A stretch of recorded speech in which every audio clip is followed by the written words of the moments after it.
ببخشید من تو خونه نشسته بودم بابام افتاد رو زمین. رفاعی کوچه شماره 7 درب 4 سمت راست. باشه خدا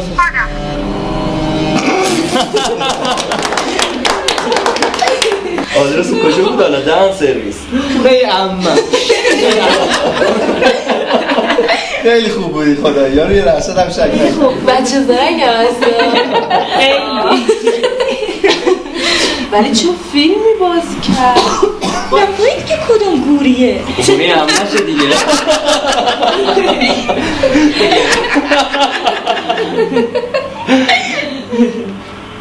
من میگم تنوع بدی. چیکار کنی؟ زنگ بزنیم 110. آره بزنیم پایم. نه بابا 110 بزنیم.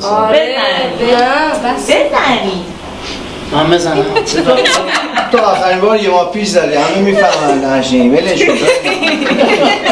ازم تو زور بچه ها بذاری پرمیان زنگ بزنه. پرمیان رو موافقم. پرمیان بزن. با پریا درستم شد آقا با من از چی میترسی؟ الو سلام سلام پلیس ساده فاید 342 بفرمایید. ببخشید آقا جای درگیری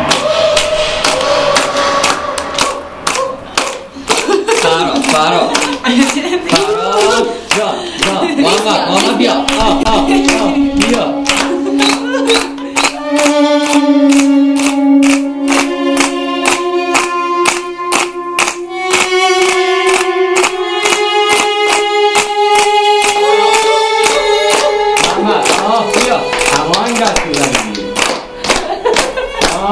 انرژی نگیری فراد محمد جان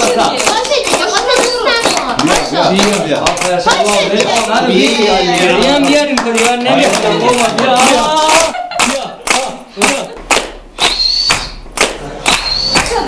کفتری دریا سابقش اومده بچهش رفت سیرتانش کنید کار کنید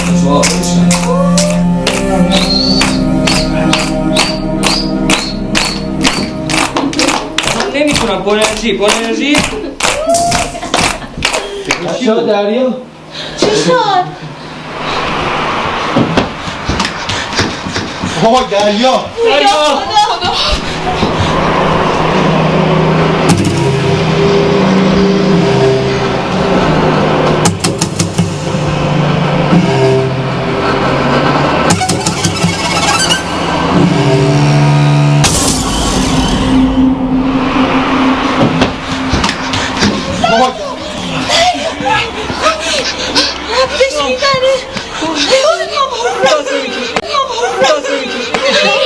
نفس نمیکشه